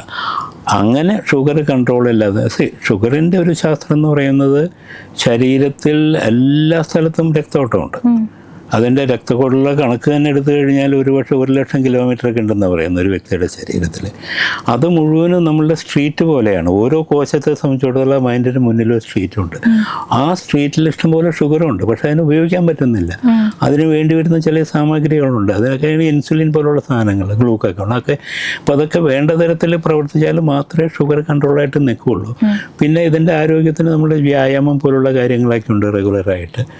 ഇത് എല്ലാനുമാണ് ഷുഗർ. അപ്പോൾ ഈ ഷുഗർ ശരീരത്തിൽ കൂടുതലായിട്ട് നിൽക്കുമ്പോൾ പല അവയവങ്ങളെയും ബാധിക്കും. അത് ചെറിയ രക്തക്കൊള്ളുകളെ ചിലപ്പോൾ അടച്ചു കളയും. ചെറിയ കുഞ്ഞു രക്തക്കൊള്ളുകൾ ചെറിയ നെർവ്സിനെ ബാധിക്കാം. അത് ഹാർട്ടിൻ്റെ രക്തോട്ടത്തെ ബാധിക്കാം. അത് ബ്രെയിനിലേക്കുള്ള രക്തോട്ടത്തെ ബാധിക്കാം. കണ്ണുകളിലുള്ളതിനെ ബാധിക്കാം. അതുപോലെ കിഡ്നിയിലും ബാധിക്കാം. അങ്ങനെ വരുമ്പോൾ ഡയബറ്റീസ് ഒരു സാധാരണ കാരണങ്ങളിൽ ഒരു പ്രധാനപ്പെട്ട സാധനമാണ് ഡയബറ്റീസ്. അൺകൺട്രോൾഡ് ഡയബറ്റീസ് പ്രത്യേകിച്ചും. ഡയബറ്റീസ് കൺട്രോൾ ചെയ്തതാണെന്നുള്ളത് പെർഫെക്റ്റ് ഒന്നും ആവുന്നില്ല. ഒരുപക്ഷെ ഇൻസുലിൻ ആയിരിക്കാം അതിനകത്ത് ഏറ്റവും നല്ല ഒരു സാധനം. കാരണം ശരീരത്തിൻ്റെ എല്ലാ ഭാഗങ്ങളിലേക്കും ചെന്ന് അതിൻ്റേതായ പ്രവർത്തനം അതിന് ചെയ്യാനായിട്ട് കൂടുതൽ നല്ലത്. മറ്റു മരുന്നുകൾക്ക് അത്രയും ഇൻസുലിനെ പോലെ ഒരു കഴിവുണ്ടാവില്ല. ഈ ഡോക്ടർ, അപ്പം ഈ ഡയാലിസിസ് ചെയ്യുന്നവർ അല്ലെങ്കിൽ കിഡ്നി പേഷ്യൻസ് എന്തൊക്കെ കാര്യങ്ങൾ ചെയ്യണം? അവരുടെ ഭക്ഷണത്തിൻ്റെ രീതിയിലാണെങ്കിലും വ്യായാമമാണെങ്കിലും എന്തൊക്കെ കാര്യങ്ങൾ ചെയ്യണം കുറച്ച് ഹെൽത്തി ആയിട്ടിരിക്കാൻ വേണ്ടിയിട്ട്? ഡയാലിസിസിന് എന്ന് പറയുന്നത് ശരീരത്തിൽ നിന്ന് അമിതമായിട്ടുള്ള ലവണധാതുക്കളുടെ വ്യത്യാസം അതിനെ കുറയ്ക്കുക എന്നുള്ളതാണ് ഒരു പ്രധാനപ്പെട്ട കാര്യം. ഞാൻ നേരത്തെ ഭക്ഷണത്തിൻ്റെ കാര്യത്തിലകത്ത് ഒരു ഉദാഹരണം പറഞ്ഞായിരുന്നു. നമ്മളുടെ നാട്ടിൽ ഇന്ദുപ്പ് വളരെ പ്രചാരത്തിലുള്ളതാണെന്ന്, റോക്ക് സോൾട്ട്. അതേപോലെ നമ്മൾ ഭക്ഷണത്തിനകത്ത് പൊട്ടാസ്യം കൂടുതലുള്ളത്, ഫ്രഷ് ഫ്രൂട്ട്സ് ആയിട്ടാണെങ്കിലും വെജിറ്റബിൾസ് ആണെങ്കിലും ഇലക്കറികളൊക്കെ ആണെങ്കിലും അതിനകത്ത് പൊട്ടാസ്യം പല ഭക്ഷണവും കുറയ്ക്കാൻ തന്നെയാണ് ഡയറ്റീഷ്യൻസ് നെഫ്രോളജിസ്റ്റുകളൊക്കെ പറയുന്നത്. പിന്നെ ചിലതെല്ലാം നമുക്ക് ലീച്ച് ചെയ്യാന്ന് പറയും. അതിനകത്ത് പൊട്ടാസ്യം നമുക്ക് കഴുകി കളയാൻ പറ്റും. അത് ബോയിൽ ചെയ്ത് അതിൻ്റെ വെള്ളം കളഞ്ഞിട്ട്. അപ്പോൾ അതേപോലുള്ള കാര്യങ്ങൾ. പിന്നെ ഈ കിഡ്നിയുടെ പ്രവർത്തനത്തിൻ്റെ മാന്ദ്യം കൊണ്ട്, കുറവുകൊണ്ട് സംഭവിക്കുന്ന ഒരു കാര്യം, അതിന് നമ്മൾ കൂടുതൽ പ്രോട്ടീൻ കൊടുത്തു കഴിഞ്ഞാൽ അതിനൊരു ഇഞ്ചുറി വരാം. ഹൈപ്പർ ഫിൽട്രേഷൻ ഇഞ്ചുറി എന്ന് പറയും. കൂടുതൽ പ്രോട്ടീൻ അതിന് ഈ കിഡ്നിയുടെ പ്രവർത്തനത്തിന് അത്ഭുതകരമായിട്ടുള്ള പല കാര്യങ്ങളുണ്ട്. ഉദാഹരണമായിട്ട് അത് ഏതാണ്ട് 180 ലിറ്റർ മൂത്രം ഓരോ ദിവസം അരിച്ച് തുടക്കത്തിലുണ്ടാക്കുന്ന ഒന്നാണ്. രക്തം അതിലൂടെ കടന്നു പോകുമ്പോൾ ഓരോ പ്രാവശ്യം അതിൽ നിന്നുള്ള വെള്ളം മുഴുവനും അരിച്ച് മാറ്റിയിട്ട് അത് അതിനകത്തുള്ള 99% വെള്ളം തിരിച്ചു പിടിക്കും. ഒരു 180 ലിറ്ററിൽ നിന്ന് പിന്നെ 1.5 ലിറ്ററിലേക്കായിട്ട് ചുരുക്കും. അപ്പോൾ കേവലം 1% മാത്രമാണ് മൂത്രമായിട്ട് പോകുന്നത്. ഇതിൻ്റെ ഇടയിൽ വരുന്ന പല ലവണധാതുക്കളും അരിച്ചിറങ്ങുകയും തിരിച്ചു പിടിക്കുകയും എല്ലാം നടന്നിട്ടാണ് ഈ മുഷ്ടിയോളം വരുന്ന ഈ കിഡ്നി നമ്മുടെ രക്തത്തെ ശുദ്ധിയായിട്ട് വെച്ചുകൊണ്ടിരിക്കുന്നത്. അപ്പോൾ അതിൻ്റെ അകത്ത് പ്രോട്ടീൻ അധികം വന്നു കഴിഞ്ഞാൽ അത് ആ കിഡ്നിക്ക് വേഗം ഡാമേജ് വരാം. അവിടെ അതിന് ഹൈപ്പർ ഫിൽട്രേഷൻ എന്ന് ഞാൻ പറഞ്ഞു. കൂടുതൽ ഫിൽട്ടർ ചെയ്യുന്നുണ്ടുള്ള ഇഞ്ചുറി. ഇപ്പോൾ പൊട്ടാസ്യം നമ്മൾ ഭക്ഷണ പദാർത്ഥത്തിൽ പ്രത്യേകിച്ച് animal proteins, even plant protein ആണെങ്കിലും പ്രോട്ടീൻ അധികമുള്ള ഭക്ഷണങ്ങൾ വളരെ ലിമിറ്റ് ചെയ്യേണ്ടി വരും. ഇതെല്ലാനും കിഡ്നിക്ക് ക്ഷീണം വരുമ്പോൾ ക്രമമായിട്ട് ചെയ്യേണ്ട കാര്യങ്ങളാണ് ഓരോന്നും. ഡോക്ടർ ഇപ്പോൾ പ്രോട്ടീൻ പറഞ്ഞുകൊണ്ട് ചോദിക്കുക, ഇപ്പോൾ നമ്മളൊക്കെ ഒന്ന് തടി വെക്കാൻ ഇങ്ങനെ ശ്രമിക്കുമ്പോൾ ആൾക്കാർ പറയും പ്രോട്ടീൻ അമിതമായിട്ട് കഴിച്ചാൽ മതി, പ്രോട്ടീൻ അടങ്ങിയ ഭക്ഷണങ്ങൾ കഴിച്ചാൽ മതി എന്നൊക്കെ. അപ്പോൾ ഇതിങ്ങനെ കഴിക്കുന്നത് കൊണ്ട് നമ്മുടെ കിഡ്നിക്ക് എന്തെങ്കിലും ദോഷമുണ്ടോ? സാധാരണഗതിക്ക് ഹെൽത്തി ആയിട്ടുള്ള കിഡ്നിക്ക് അതൊരു വിഷയമല്ല. നമ്മളുടെ ഇവിടുത്തെ ഭക്ഷണക്രമമല്ല മറ്റൊരു സ്ഥലത്ത്. ചിലയിടത്ത് മീറ്റ് തന്നെ ആയിരിക്കാം മെയിൻ ഭക്ഷണം. നമ്മൾ ചിലപ്പോൾ ഒരു പൗണ്ട് മീറ്റായിരിക്കും നമ്മളുടെ ഭക്ഷണത്തിൻ്റെ ടേബിളിലുള്ളത്. കുറച്ച് ഇലകൾ മാത്രമായിരിക്കാം, മല്ലിയില പോലുള്ള എന്തെങ്കിലും കുറച്ച് ഇലയായിരിക്കാം സൈഡായിട്ടിരിക്കുന്നത്. അപ്പോൾ അവരുടെ റുട്ടീൻ അങ്ങനെയാണ്. ഒരു പക്ഷേ അവരുടെ ബോഡി പെരുമാറുന്ന പോലെ ആയിരിക്കണമെന്നില്ല നമ്മളുടെ ബോഡി പെരുമാറുന്നത്. നമ്മൾ നേരെ ആ ഭക്ഷണക്രമത്തിലേക്ക് പോയാൽ നമുക്ക് കല്ല് ഒക്കെ ഉണ്ടാകാനുള്ള സാധ്യത കൂടുതലായിട്ട് നമ്മളുടെ ഇവിടുന്ന് വിദേശത്തേക്ക് പോകുന്ന ചില ആൾക്കാർക്ക് സംഭവിക്കുന്നതാണ്. അവിടുത്തെ മെയിൻ ഡയറ്റിൻ്റെ പാറ്റേൺ നമ്മൾ എടുക്കുമ്പോൾ നമ്മളുടെ ശരീരം അതിനുവേണ്ടി പ്രിപ്പയർ ചെയ്തിട്ടുണ്ടാവില്ല. ഓരോ സ്ഥലത്തും വരുന്ന, ഇപ്പോൾ പണ്ട് പറയുന്നത് നിങ്ങളുടെ ദേശത്ത് എന്ത് കിട്ടുന്നോ ആ ഭക്ഷണമാണ് നിങ്ങൾ കഴിക്കേണ്ടത്, അതിനാണ് നിങ്ങളുടെ ശരീരം ട്യൂൺ ചെയ്തിട്ടുള്ളത്. അങ്ങനെ അപ്പോൾ ഈ മീറ്റ് കഴിക്കുന്നതുകൊണ്ട് കുഴപ്പമുണ്ടെന്ന് വെച്ച് കഴിഞ്ഞാൽ എല്ലാ ആൾക്കാർക്കും ഒരുപോലെ ആവണമെന്നില്ല. ഒരാൾക്ക് അത് എത്ര വേണമെങ്കിലും കൈകാര്യം ചെയ്യാൻ പറ്റുന്ന ശരീരഘടനയായിരിക്കാം. ഡോക്ടർ, അതുപോലെ ഇപ്പോൾ നമ്മുടെ സോഷ്യൽ മീഡിയയിൽ ഇങ്ങനെ വാഗൊണ്ട് പ്രചാരണത്തിലായ ഒരു സംഭവമാണ് ഈ ജ്യൂസുകൾ കുടിക്കുക. അതായത് കുടിക്കുന്നതിൻ്റെ ഉദ്ദേശം എന്ന് പറഞ്ഞാൽ സ്കിൻ ഗ്ലോ ആകും, നല്ല നിറം വെക്കും എന്നൊക്കെ പറഞ്ഞിട്ടാണ്. അപ്പോൾ അതിൽ മെയിനായിട്ട് ആൾക്കാർ ക്യാരറ്റ്, ബീട്രൂട്ട്, ആപ്പിള്, നെല്ലിക്ക, അപ്പോൾ ഇതൊക്കെ അരച്ച് വെച്ചിട്ട് ഒന്നെങ്കിൽ മറ്റേ ഐസ് ക്യൂബ് ആക്കിയിട്ട് അത് രാവിലെ ചൂടുവെള്ളത്തിലിട്ട് കുടിക്കും, അല്ലെങ്കിൽ ഇത് ഡയറക്റ്റ് കുടിക്കും. അതായത് ഈ ആഴ്ചകളോളം ഇതിങ്ങനെ കുടിച്ചുകൊണ്ടിരിക്കുകയാണ്. അപ്പോൾ ഈ ഒരു സാധനം തന്നെ നമ്മളിങ്ങനെ ആഴ്ചകളോളം അല്ലെങ്കിൽ മാസങ്ങളോളം കുടിക്കുന്നത് കൊണ്ട് നമുക്ക് എന്തെങ്കിലും ബുദ്ധിമുട്ടുകളുണ്ടോ, അതോ അത് നല്ലതാണോ കഴിക്കുന്നത്? ഞാൻ ആ ചോദ്യത്തിന് ഞാൻ മറ്റൊരു തരത്തിൽ മറുപടി പറയാം. നമ്മൾ ഈ കണ്ടതും കാണുന്നതും കേൾക്കുന്നതും എല്ലാം സത്യമാണെന്നൊന്നുമില്ല. ഒരു ദുരനുഭവം എൻ്റെ മനസ്സിൽ ഓർമ്മ വരുന്നത് ഈ സ്റ്റാർ ഫ്രൂട്ട്, കല്ലൻപുളി, നെല്ലിക്കാപ്പുളി, അതിൻ്റെയൊക്കെ ഇനത്തിൽപ്പെട്ടതാണ് ഈ നക്ഷത്രപ്പുളി എന്നല്ലേ. പിന്നെ അത് ഇത്തിരി വലിപ്പമുള്ളതാണ്, കടിക്കുമ്പോൾ ഇത്തിരി നല്ല ടേസ്റ്റൊക്കെ ഉണ്ട്, ഒരു ചെറും പുളിയും മധുരമൊക്കെ ചേർന്നിട്ടുള്ളതാണത്. അത് കൊളസ്ട്രോൾ കുറയാൻ നല്ലതാണ് എന്നുള്ളൊരു വിശ്വാസത്തിൽ നമ്മൾ ഒരു വ്യക്തി, ഒരു വലിയ ബിസിനസ് എക്സിക്യൂട്ടീവ് തന്നെയാണ്. അപ്പോൾ അദ്ദേഹം 2 ഗ്ലാസ് വന്ന പാടെ, ഫ്ലൈറ്റിൽ നിന്ന് പുറത്തുനിന്ന് ഇവിടെ നാട്ടിലെത്തിയ പാടെ 2 ഗ്ലാസ് ഒരുമിച്ച് ഒറ്റയടിക്ക് അങ്ങോട്ട് കുടിച്ചു. നല്ല കംഫർട്ടബിൾ ആയിരിക്കും എന്നുള്ള ഉദ്ദേശത്തിൽ, ഇത്തിരി കൊളസ്ട്രോളിന് വേണ്ടി ചെയ്തതാണ്. പക്ഷേ അതിനകത്ത് വളരെയധികം ഓക്സലേറ്റ് ഉള്ളതാണ്. ഈ ഓക്സലേറ്റ് കിഡ്നിയുടെ ബേസ്മെൻറ്റ് മെമ്മറി എന്നൊക്കെ പറയും, അവിടെ ഫിൽട്ടർ ചെയ്ത് അവിടെ അടിഞ്ഞുകൂടിയിട്ട് കിഡ്നിയുടെ പ്രവർത്തനം തന്നെ നിലച്ചുപോയി. അദ്ദേഹത്തെ രക്ഷിക്കാൻ കഴിഞ്ഞില്ല. ഇതൊരു നെഫ്രോളജിസ്റ്റിൻ്റെ അനുഭവമായിട്ടാണ് ഞാൻ കേട്ടിട്ടുള്ളത്. നമ്മൾ അതേപോലെ എല്ലാത്തിനും കയറി അങ്ങോട്ട് വിശ്വസിക്കരുത്. ഇപ്പോൾ വെജിറ്റബിൾ അല്ലേ, നല്ലതല്ലേ, അത് ശരീരത്തിന് കുഴപ്പമുണ്ടാക്കില്ലല്ലോ എന്നുള്ളത്. ഇപ്പോൾ ഒതളം എന്ന് പറഞ്ഞൊരു ഫ്രൂട്ടുണ്ട്. ഒതളം കഴിച്ചു കഴിഞ്ഞാൽ ഹാർട്ട് അപ്പം തന്നെ പ്രവർത്തനരഹിതമായിട്ട് നിന്നു പോകും, ആൾ മരിച്ചു പോകും. അത് സൂയിസൈഡിന് വേണ്ടി ഉപയോഗിച്ചിരുന്നു. ഇപ്പോൾ അത്ര കേൾക്കാറില്ല, എങ്കിലും ഒതളം പോയിസണിങ് എന്നുള്ളത് നമ്മളെല്ലാവരും MBBS പഠിക്കുന്ന കാലത്ത് ഒരുപാട് കേട്ടിട്ടുള്ളതാണത്. അത് പിന്നെ ആൾക്കാർക്ക് അറിയാം വിഷാംശം ഉള്ളതാണെന്ന്.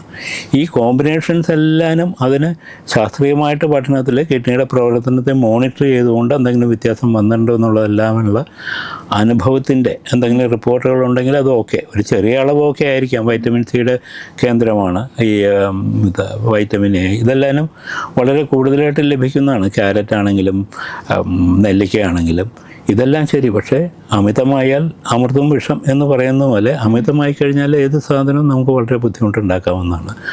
അതുകൊണ്ട് ഒരു വ്യക്തമായിട്ട് ധാരണയോടെ മുന്നോട്ട് പോകണം. എന്തെങ്കിലും പരീക്ഷിക്കണമെന്നുണ്ടെന്നുണ്ടെങ്കിൽ അത് ഈ ഒരു ഹെൽത്ത് ചെക്കപ്പ് അതിൻ്റെ കൂടെ അധികം നീളമുണ്ട്. ഒരു 6 മാസം കഴിച്ചിട്ട് എന്തുണ്ടാവണം എന്നുള്ളതല്ല, തുടക്കത്തിൽ ഒരു പക്ഷേ 1-2 ആഴ്ച കഴിച്ച് കഴിഞ്ഞിട്ട് എങ്ങനെ ഉണ്ടാവും എന്നുള്ളത് നോക്കാവുന്നതായിരിക്കാം. അതിന് അളവ് വളരെ പ്രാധാന്യമാണ് എന്താണെങ്കിലും. ഡോക്ടർ, അപ്പോൾ ഈ ചൂട് കാലമാണ് വരുന്നത്, അപ്പോൾ എല്ലാവരും നന്നായിട്ട് വിയർക്കും, വെള്ളം കുടിക്കാനൊക്കെ ബുദ്ധിമുട്ടൊക്കെ ഉണ്ട്. അപ്പോൾ എന്താണ് ഈ ചൂട് കാലത്ത് ആൾക്കാർ മെയിനായിട്ട് ശ്രദ്ധിക്കേണ്ടതെന്നൊന്ന് പറയൂ? ചൂട് കാലത്ത് തീർച്ചയായിട്ടും നമ്മൾ അതിനൊപ്പിച്ചിട്ടുള്ള വെള്ളം വേണം.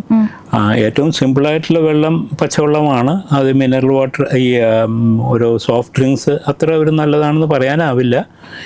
എങ്കിലും ഒരുപാട് വേർക്കുന്ന സന്ദർഭങ്ങളിൽ പച്ചവെള്ളം മാത്രം പോരാ, ലവണങ്ങൾ ചേർന്നിട്ടുള്ള വെള്ളം തന്നെ വേണം. അതിന് ഏറ്റവും സിമ്പിളായിട്ട് നമുക്ക് ചെയ്യാവുന്നത്, നേരത്തെ ഉപ്പിട്ടെങ്കിലും കല്ലാണെങ്കിലും എന്ത് ആൾക്കാരാണെങ്കിലും നേരത്തെ ഉപ്പ് എല്ലാം ഇട്ടിട്ട് നാരങ്ങ വെള്ളമോ കഞ്ഞിവെള്ളമോ അല്ലെങ്കിൽ സംഭാരോ കരിക്കും വെള്ളമോ ഇതെല്ലാനും അനുയോജ്യമായ തരത്തിൽ കഴിക്കാവുന്നതാണ്. പൂർണ്ണമായിട്ട് ഇത് തന്നെ വേണമെന്നൊന്നുമില്ല, പച്ചവെള്ളം കുടിക്കാവുന്നതാണ്. പച്ചവെള്ളം നല്ല വെള്ളം തന്നെയാണ്. വളരെ ഏറെ കുടിക്കേണ്ടി വന്നു കഴിഞ്ഞാൽ, പ്രത്യേകിച്ച് പ്രായമുള്ള ആൾക്കാർ, അവർ ഭക്ഷണത്തിൽ പ്രഷറാണെന്നെല്ലാം പറഞ്ഞിട്ട് ഉപ്പൊക്കെ കുറയ്ക്കുന്ന അവസരത്തിൽ കൂടുതൽ വെള്ളം പച്ചവെള്ളം തന്നെ കുടിച്ചുകൊണ്ടിരുന്നു കഴിഞ്ഞാൽ വരാവുന്ന ഒരു കാര്യമാണ് ഹൈപ്പോനൈട്രീമിയ. അത് സോഡിയത്തിൻ്റെ ഒരു ഘടകമാണ്, ഉപ്പിൻ്റെ ഘടകമാണ് സോഡിയം. ആ സോഡിയം ശരീരത്തിൽ കുറഞ്ഞു പോയി കഴിഞ്ഞാൽ നമുക്ക് ബുദ്ധിമാന്ദ്യം, നമുക്ക് ഉഷാറില്ലായ്മ, എപ്പോഴും കിടക്കണമെന്ന് അബോധാവസ്ഥയിൽ വരെ കടന്നു പോകുന്നതാണ്. അത് കൊണ്ട് നമ്മൾ ശ്രദ്ധിക്കണം. നമ്മൾ ഒരുപാട് വെള്ളം കുടിക്കുന്നത് നല്ലതാണ് എന്നുള്ള ഒരു വിശ്വാസം എപ്പോഴും വെച്ച് പുലർത്തേണ്ട. ചൂട് കാലത്താണെന്നുണ്ടെങ്കിൽ നമ്മൾ എത്രമാത്രം വേർക്കുന്നു എന്നുള്ള വേർപ്പ് എപ്പോഴും അറിയണമെന്നില്ല ചൂട് കാലത്ത്. അത് വേറൊരു വശം. പരവശപ്പെട്ടിരിക്കേണ്ട, ദാഹം അനുസരിച്ച് വെള്ളം കുടിക്കുക. അതാണ് തമ്പ് റൂൾ. നമ്മൾ ഏറ്റവും സിമ്പിളായിട്ട് ചോദിച്ചു കഴിഞ്ഞാൽ പരവശപ്പെട്ടിരിക്കരുത്. ദാഹം അതിനുവേണ്ടി കൂടുതലായിട്ട് വെള്ളം കുടിക്കേണ്ടി വരികയാണെങ്കിൽ അധികം കുറച്ച് ഇതേപോലുള്ള മിനറൽസ് ചേർന്നിട്ടുള്ള വെള്ളം കുടിക്കുക. ഓക്കെ, അപ്പോൾ ഇന്നത്തെ വീഡിയോ എല്ലാവർക്കും ഉപകാരപ്രദമായി എന്ന് വിശ്വസിക്കുന്നു. മറ്റൊരു വീഡിയോയുമായി വീണ്ടും കാണാം.